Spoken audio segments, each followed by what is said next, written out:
Karena kamu sudah memukulku, aku akan meyakinkanmu. Setelah Chen Ping selesai berbicara, kristal naga di dadanya mulai berkedip, dan cahaya keemasan memancar. Tak lama kemudian, bayangan naga emas perlahan memadat di belakang Chen Ping. Mengaum, seekor naga meraung, mengguncang semua orang yang hadir sehingga tubuh mereka bergetar, dan banyak pengawal kekaisaran yang lebih lemah jatuh ke tanah. Melihat naga emas yang berangsur-angsur mengeras, Aolai merasa sedikit tercengang. Garis keturunan naga yang selalu dibanggakannya kini menjadi bahan tertawaan di depan Chen Ping. Chen Ping bukan hanya memiliki darah naga, dia juga merupakan naga emas yang paling mulia. Aolai bersujud di hadapan Chen Ping, matanya penuh kepasrahan. Aku menyerah. Aku bersedia mengikuti jejak Tuan Chen. Kali ini Aolai menyerah dengan tulus. Bahkan Ziyuan sangat terkejut saat melihat bayangan naga emas Chen Ping hingga mulutnya terbuka lebar dan dia tidak dapat berbicara untuk waktu yang lama. Di gelanggang seni bela diri, bayangan naga emas berputar-putar di langit, auman naga itu mengguncang langit, dan akibatnya menyapu ke segala arah. Para pengawal istana yang sebelumnya mengejek Chen Ping, kini semuanya bersujud di tanah. Seluruh tubuh gemetar, dan menatap Chen Ping dengan kekaguman yang amat dalam di mata mereka. Aolai terbaring di tanah batu besi hitam, sisik naga hijaunya telah kehilangan kilaunya, dan sayap naganya yang patah terkulai lemah. Menatap hantu naga emas dengan cahaya keemasan yang menyilaukan, jejak terakhir keengganan di hatinya pun sirna. Sebagai manusia setengah naga, ia paling memahami martabat dan kekuatan garis keturunan naga emas.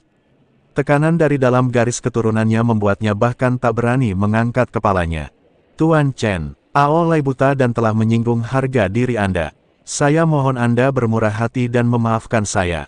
Suara Aolai serak, dahinya menempel erat ke tanah, dan nadanya penuh kepasrahan. Chen Ping mengangkat tangannya dan melambaikannya. Cahaya kristal naga di dadanya perlahan meredup, bayangan naga emas perlahan menghilang, dan tekanan di arena seni bela diri pun mereda. Dia menghampiri Aolai dan berkata dengan tenang, kerajaan ilahi dan aku menjalin hubungan kerjasama. Aku tidak bermaksud mempermalukan siapapun. Tapi jika kau terus meremehkan kami, bagaimana kita bisa bekerja sama menghadapi krisis jiwa iblis di masa depan? Aolai mengerti. Aolai tiba-tiba mengangkat kepalanya, sorot matanya tak lagi dipenuhi kesombongan, hanya tekad. Mulai sekarang, jika Tuan Chen punya perintah, Aolai tak akan menolaknya, bahkan jika itu berarti mati. Seluruh garda kekaisaran akan mematuhi perintah Tuan Chen. Para pengawal istana di sekitarnya pun berteriak serempak, ikuti perintah Tuan Chen, suara mereka seragam dan nyaring, bergema di seluruh lapangan bela diri. Ziyuan melangkah maju dan menatap Chen Ping dengan takjub, rekan Taois Chen memang berbakat. Dia bahkan memiliki garis keturunan naga emas. Pantas saja dia begitu kuat. Chen Ping tersenyum dan tidak mengatakan apa-apa lagi.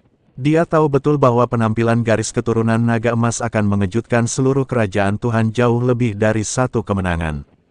Di dunia ini di mana kekuatan dan garis keturunan dihormati, garis keturunan bangsawan seringkali berarti fondasi yang lebih dalam dan potensi yang lebih kuat, yang dapat membuat kerjasamanya dengan kerajaan Tuhan lebih stabil dan mengurangi hambatan untuk penyelidikan Lei Yin Bell selanjutnya. Berita tentang arena seni bela diri menyebar seperti api, dan dalam waktu kurang dari setengah hari menyebar ke seluruh ibu kota. Sudah dengar, sosok ganas muncul di arena bela diri. Seorang dewa bumi tingkat 1 mengalahkan Komandan Aolai dan bahkan memanifestasikan hantu naga emas. Garis keturunan naga emas, itu garis keturunan tingkat atas yang legendaris. Pantas saja Komandan Ao begitu terkesan. Kalau aku bahkan tak akan punya keberanian untuk bertindak. Kudengar nama pria itu Chen Ping, dan dia tamu terhormat yang diundang langsung oleh Raja. Dia ingin bekerja sama dengan kerajaan ilahi kita untuk menyelidiki masalah lonceng Lei Yin. Dengan bantuan orang kuat bergaris keturunan naga emas, mungkin kita benar-benar bisa menemukan lonceng suara guntur dan mencegah roh iblis datang ke dunia. Di kedai teh, bar, dan di jalan, orang-orang membicarakan Chen Ping di mana-mana. Suasana menyedihkan yang awalnya merasuki ibu kota ilahi karena pencurian lonceng Lei Yin, kini mendapat sedikit harapan karena kemunculan Chen Ping. Bahkan para bangsawan kerajaan dewa berusaha mencari tahu tentang Chen Ping, ingin berteman dengan pria kuat yang memiliki darah naga emas ini. Di dalam aula istana, Wu Hao mendengarkan laporan Rin Qin Ziyuan. Cangkir giok di tangannya sedikit bergetar, matanya dipenuhi keterkejutan. Garis keturunan naga emas. Chen Ping benar-benar memiliki latar belakang seperti itu. Awalnya kupikir dia hanya seorang kultivator biasa dengan kekuatan luar biasa, tapi aku tidak menyangka dia memiliki fondasi yang begitu dalam. Ziyuan membungkuk dan menjawab, "Tuan, rekan Daois Chen Ping tidak hanya memiliki garis keturunan bangsawan, tetapi kekuatannya juga tak terduga. Bahkan setelah Komandan Aolai berubah menjadi naga dan menyerang dengan sekuat tenaga, ia tetap dikalahkan oleh kekuatan kekacauan. Kekuatan tempurnya yang sebenarnya mungkin berada di puncak tingkat ke-9 alam abadi bumi, dan bahkan mungkin berada di ambang alam abadi manusia." Wu Hao tiba-tiba berdiri dan mondar-mandir di aula, wajahnya dipenuhi kegembiraan. "Semoga Tuhan membantu kerajaanku. Dengan bantuan Chen Ping, kita tidak perlu khawatir menemukan lonceng suara guntur atau menyelesaikan krisis jiwa iblis." Dia berhenti, raut wajahnya berubah serius. "Ziyuan, tolong minta rekan Daois Chen Ping untuk segera datang ke istana. Ada sesuatu yang penting yang ingin ku bicarakan dengannya." Selain itu, perintah itu diturunkan untuk menutup berita bahwa Chen Ping memiliki darah naga emas dan hanya menginformasikannya pada lapisan inti. Alam ilahi saat ini sedang menghadapi masalah internal dan eksternal. Jika berita ini menyebar terlalu luas, hal itu dapat menyebabkan masalah yang tidak perlu, terutama bagi mereka yang berada di kuil ilahi dan pihak Perdana Menteri. "Aku patuh pada perintahmu." Ziyuan menerima perintah itu dan mundur. Segera, Chen Ping mengikuti Ziyuan ke aula dalam istana kekaisaran. Wu Hao secara pribadi berdiri untuk menyambutnya, sikapnya bahkan lebih hormat dari sebelumnya. "Rekan Taois Chen, saya tidak tahu Anda memiliki garis keturunan naga emas sebelumnya, jadi saya mohon maaf atas kelalaian saya. Saya harap Anda mau memaafkan saya." "Yang mulia, Anda sangat sopan." Chen Ping membungkuk sebagai balasan. Garis keturunan hanyalah anugerah bawaan. Kekuatan sejati membutuhkan pengembangan. Wu Hao semakin terkesan ketika mendengar ini, lah segera mengundang Chen Ping untuk duduk dan memerintahkan seseorang untuk menyajikan teh surgawi. Kemudian ia berkata perlahan, "Rekan Taois Chen, saya meminta Anda datang ke sini hari ini karena saya ingin secara resmi mempercayakan penyelidikan lonceng Leiyin kepada Anda. Saat ini, di dalam dan di luar ibu kota ilahi, hanya Anda yang mampu mengemban tugas penting ini. Jika roh-roh iblis kuil Leiyin berhasil menembus penindasan, aku khawatir kerajaan Tuhanku juga akan menderita. Pada saat itu, roh-roh iblis yang ditindas oleh kerajaan Tuhanku mungkin akan mampu menembus tabu-tabu." Lah berhenti sejenak, lalu mengeluarkan token giok berukir pola-pola ilahi dari dadanya dan menyerahkannya kepada Chen Ping. "Ini adalah token giok eksplorasi kerajaan dewa. Dengan memegang token giok ini, kau dapat memobilisasi pasukan rahasia kerajaan dewa untuk mengakses berkas-berkas rahasia di dalam dan luar ibu kota. Ziyuan akan membantumu dalam penyelidikan. Sedangkan untuk garda kekaisaran, Aolai yakin padamu dan bisa dikerahkan kapan saja." Chen Ping mengambil token giok itu, yang terasa hangat di tangannya. Pola-pola ilahi pada token giok itu mengalir samar-samar, dan jelas itu adalah senjata magis yang luar biasa. Lah tidak menyangka bahwa Tuan Kerajaan Tuhan begitu mempercayainya, hingga mampu mengerahkan seluruh kekuatan Kerajaan Tuhan. Chen Ping mengangguk dan berkata, "Jangan khawatir, Tuanku. Saya akan berusaha sebaik mungkin untuk mengambil lonceng suara guntur. Saya hanya ingin tahu berapa banyak petunjuk yang dimiliki Kerajaan Ilahi tentang kolusi antara Istana Dao Jahat dan Kepala Istana ke-6 dari Kuil Ilahi." "Tidak banyak petunjuk." Wu Hao menghela napas, ekspresinya serius. "Kuil Dao Jahat beroperasi dengan sangat rahasia. Mata-mata kerajaan dewa telah menyelidiki berkali-kali, tetapi baru mengungkap permukaannya saja.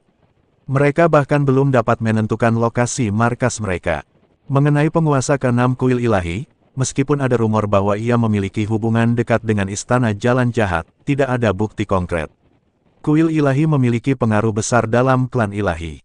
Tanpa bukti kuat, menyentuhnya secara gegabah dapat memicu konflik antara kerajaan ilahi dan kuil ilahi.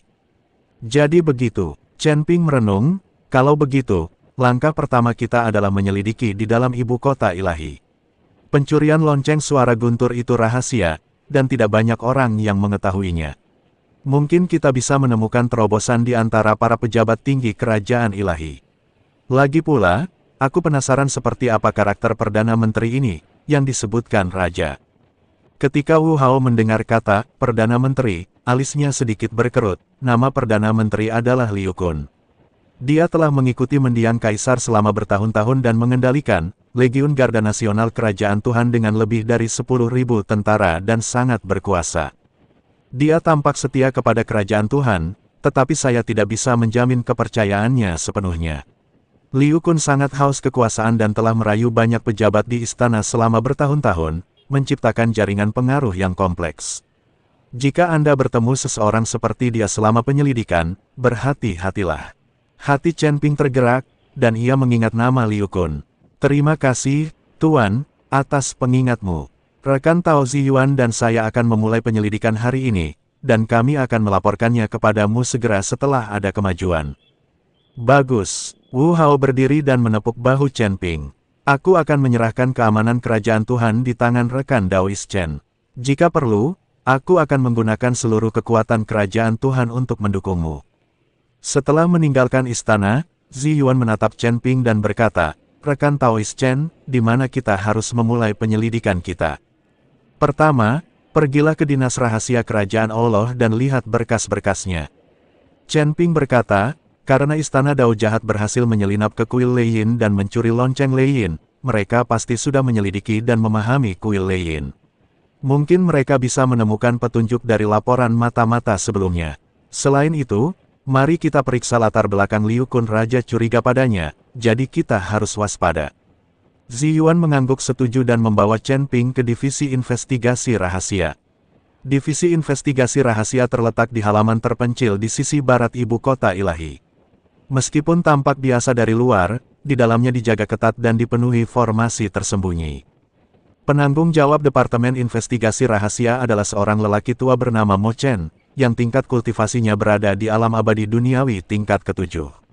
Ketika melihat Chen Ping memegang token giok eksplorasi dan mendengar bahwa ia adalah seorang pria kuat dengan darah naga emas, ia tidak berani lengah dan segera mengeluarkan semua berkas tentang Istana Dao Jahat dan Liu Kun. Keduanya menggeledah dinas rahasia seharian penuh namun tidak memperoleh hasil apapun. Berkas-berkas mengenai Balai Jalan Jahat sebagian besar berisi rumor-rumor yang tersebar, yang mencatat kemunculan orang-orang yang diduga sebagai pendeta Balai Jalan Jahat di tempat-tempat tertentu, tetapi tidak ada tindak lanjutnya. Adapun berkas-berkas yang berkaitan dengan Liu Kun, semuanya berisi tentang prestasinya dalam membantu kerajaan dewa, serta catatan beberapa urusan pemerintahan sehari-hari. Tidak ditemukan jejak kolusi dengan Istana Dao Jahat. Sepertinya Liu Kun bersembunyi sangat dalam, atau dengan kata lain, dia memang tidak berkolusi dengan Istana Dao Jahat. Ziyuan meletakkan berkas di tangannya dan berkata dengan sedikit kecewa. Chen Ping menggelengkan kepalanya, semakin sempurna sesuatu, semakin besar kemungkinannya bermasalah. Liu Kun telah berkuasa selama bertahun-tahun, jadi tidak akan sulit baginya untuk menutupi beberapa jejak. Kita tidak bisa hanya mengandalkan arsip dinas rahasia. Kita harus mencari di tempat lain. Pada saat itu, seorang petugas dari Departemen Investigasi Rahasia bergegas masuk untuk melapor, Tuan Mo Chen, Tuan Ziyuan, Tuan Chen, Istana Perdana Menteri telah mengirimkan undangan untuk mengundang Tuan Chen ke jamuan makan besok. Ziyuan menerima undangan itu dan membukanya. Di dalamnya tertulis bahwa Liu Kun mengundang Chen Ping ke sebuah jamuan makan di Istana Perdana Menteri besok siang untuk membantu kerajaan Tuhan dalam menangani krisis. Dia menatap Chen Ping dengan tatapan waspada di matanya, saya khawatir tidak sesederhana itu Liu Kun tiba-tiba mengundangmu. Chen Ping menerima undangan itu, senyum dingin tersungging di bibirnya. Karena dia mengundang saya akan menemuinya. Ini kesempatan bagus untuk melihat apa yang direncanakan Perdana Menteri ini. Siang hari berikutnya, Chen Ping pergi ke rumah Perdana Menteri sendirian. Rumah Perdana Menteri terletak di kawasan bangsawan di sisi timur Sendu. Rumah ini mencakup area yang luas dan memiliki bangunan-bangunan megah. Dua patung singa batu raksasa berdiri di pintu masuk, tampak megah. Istana itu penuh dengan balok-balok ukiran dan bangunan-bangunan yang dicat, paviliun-paviliun dan menara-menara tersebar secara teratur, dan tamannya penuh dengan bunga-bunga dan tanaman eksotis, dengan suasana bak peri, memperlihatkan kemewahan. Liu Kun sudah menunggu di paviliun Yao Yue, di dalam rumah besar itu. Usianya sekitar 60 tahun, mengenakan jubah resmi berwarna ungu, dengan wajah tirus dan mata yang dalam, lah tampak lembut, tetapi memancarkan keagungan seorang pejabat tinggi yang telah lama menjabat. Melihat Chen Ping masuk, Liu Kun segera berdiri untuk menyambutnya, dengan senyum di wajahnya. "Tuan Chen, Anda merasa sangat terhormat datang. Saya minta maaf karena tidak datang untuk menyambut Anda. Anda terlalu sopan, Perdana Menteri." Chen Ping membungkuk sebagai balasan dan memandang dengan tenang ke sekeliling paviliun Yao Yue. Di luar paviliun berdiri beberapa kultivator berpakaian hitam, semuanya memiliki aura di atas tingkat ke-8 alam abadi bumi, dan jelas merupakan pengawal Liu Kun. Meja batu di paviliun itu dipenuhi dengan makanan lezat, dan 2 pelayan berdiri di sampingnya, melayani dengan hormat. Liu Kun mengundang Chen Ping untuk duduk dan menuangkan anggur abadi untuknya, lah tersenyum dan berkata, "Tuan Chen memiliki garis keturunan naga emas dan memiliki kekuatan yang luar biasa. Sungguh merupakan berkah bagi kerajaan ilahi kami bahwa Anda telah datang ke kerajaan kami untuk membantu kami. Saya telah lama mengagumi nama agung Anda, dan hari ini saya secara khusus menyiapkan anggur, berharap dapat menjalin persahabatan dengan Anda." Chen Ping mengambil gelas anggurnya, menyesapnya, dan berkata dengan tenang, "Saya merasa sangat malu menerima kebaikan Perdana Menteri. Saya ingin tahu apakah Perdana Menteri mengundang saya ke sini hari ini untuk alasan lain selain berteman." Mata Liu Kun berbinar penuh persetujuan, lah merasa Chen Ping adalah orang yang lugas, jadi ia berhenti bertele-tele dan berbicara langsung, "Sejujurnya, saya mengundang Anda ke sini hari ini karena saya ingin Anda tetap di kerajaan Tuhan dan membantu saya." "Membantu Perdana Menteri?" Chen Ping berpura-pura terkejut. "Tuan sudah meminta saya membantu penyelidikan lonceng Leyin. Jika saya membantu Perdana Menteri, bukankah itu akan bertentangan dengan keinginan Tuan?" "Raja itu baik, tapi terkadang dia terlalu bimbang." Liu Kun berkata dengan nada meremehkan, "Sekarang alam ilahi sedang menghadapi masalah internal dan eksternal. Lonceng suara guntur telah dicuri, jiwa iblis akan segera lahir, dan kuil ilahi sedang mengawasi dengan penuh rasa iri. Hanya aku yang bisa menstabilkan situasi. Jika Tuan Chen dapat membantu saya, saat saya memegang kendali kerajaan suci, saya pasti akan mengangkat Anda sebagai Jenderal Agung Pelindung Negara, menghadiahkan Anda ribuan hektar tanah subur, dan batu abadi yang tak terhitung jumlahnya. Adapun sumber daya budidaya yang dibutuhkan untuk garis keturunan naga emas, aku juga akan berusaha sebaik mungkin untuk menyediakannya." Pada titik ini, tatapan Liu Kun tertuju pada tas penyimpanan di pinggang Chen Ping, secercah keserakahan terpancar di matanya. "Kudengar kau punya senjata ajaib di tanganmu, yang disebut pedang pembunuh naga. Jika kau bersedia meminjamkan pedang pembunuh naga itu kepadaku, aku juga akan menyerahkan sebagian kekuatan militer Korps Pertahanan Nasional kepadamu." Chen Ping mencibir dalam hatinya, dan akhirnya mengerti tujuan Liu Kun. Dia tidak hanya ingin memenangkannya untuk melayaninya, tetapi dia juga menginginkan pedang pembunuh naga, dan bahkan mungkin ingin memanfaatkan garis keturunan naga emasnya. Lah meletakkan gelas anggurnya dan berkata dengan nada dingin, "Saya menghargai kebaikan Perdana Menteri, tetapi saya adalah mitra kerajaan Tuhan, bukan bawahan siapapun. Pedang pembunuh naga adalah pedang saya dan saya tidak pernah meminjamkannya kepada siapapun. Mohon tarik kembali kata-kata Anda, Perdana Menteri." Senyum di wajah Liu Kun langsung lenyap, dan tatapannya berubah muram. "Tuan Chen, apa kau tidak menghargaiku? Aku mengundangmu karena kebaikan, tapi kau begitu tidak tahu berterima kasih." "Bukannya Chen tidak tahu berterima kasih, hanya saja kita punya cita-cita yang berbeda dan tidak bisa bekerja sama." Chen Ping berdiri dan berkata, "Karena kita tidak sependapat, saya permisi dulu." "Mau pergi?" Liu Kun membanting meja batu, dan para biksu berjubah hitam di luar paviliun segera mengepungnya. Aura mereka tertuju pada Chen Ping. "Tuan Chen, saya beri Anda satu kesempatan terakhir, tetaplah di sini dan bantu saya, atau jangan salahkan saya karena bersikap kasar." "Terima kasih kembali." Chen Ping mencibir, "Apakah Perdana Menteri berpikir dia bisa menahanku di sini bersama orang-orang ini? Aku tahu kau sangat kuat, bahkan Hao Lai pun bukan lawanmu." Liu Kun berkata dengan nada sinis, "Tapi apa kau pikir aku hanya akan mengirim orang-orang ini? Sejujurnya, aku mengundangmu ke sini hari ini untuk pedang pembunuh naga dan roh naga emasmu. Selama aku bisa mengambil rohmu dan menyempurnakan garis keturunan naga emasmu, kekuatanku akan mencapai tingkat yang baru. Pada saat itu, seluruh kerajaan ilahi akan berada di bawah kendaliku." Begitu dia selesai berbicara, tirai cahaya besar tiba-tiba menyala di sekitar paviliun Yao Yue, menutupi seluruh paviliun. Saat formasi itu mulai bekerja, rune hitam yang tak terhitung jumlahnya muncul, memancarkan aura jahat dan aneh yang benar-benar dapat menekan kekuatan spiritual para kultivator. Ini adalah formasi penguncian roh, yang secara khusus digunakan untuk menekan kekuatan spiritual orang-orang yang berkuasa. Liu Kun tersenyum bangga dan berkata, Tuan Chen, meskipun Anda memiliki darah naga emas, Anda bahkan tidak dapat mengerahkan 30% kekuatan Anda dalam formasi pengunci jiwa ini. Jika Anda tahu apa yang baik untuk Anda, serahkan saja pedang pembunuh naga dan jiwa Anda. Saya bahkan mungkin bisa meninggalkan Anda dengan tubuh yang utuh. Tatapan Chen Ping berubah dingin, dan ia membalikkan tangan kanannya. Pedang pembunuh naga muncul di tangannya, dan kilat perak menyambar saat ia menebas para biksu berjubah hitam di sekitarnya. Namun, penekanan formasi itu memang kuat. Kekuatan spiritual di tubuhnya mengalir lambat, dan kekuatan pedang pembunuh naga pun sangat berkurang. Hentikan dia, Liu Kun berteriak. Para biksu berjubah hitam menyerang satu demi satu, menggunakan berbagai senjata magis dan kekuatan supernatural untuk menyerang Chen Ping. Seorang kultivator tingkat 8 di alam abadi bumi memegang kapak raksasa dan menebas cahaya kapak emas, menuju langsung ke kepala Chen Ping. Biksu lain melemparkan jaring hitam besar, mencoba menjebak Chen Ping. Chen Ping menghindari kapak itu dan mengayunkan pedang pembunuh naga untuk memotong jaring hitam itu.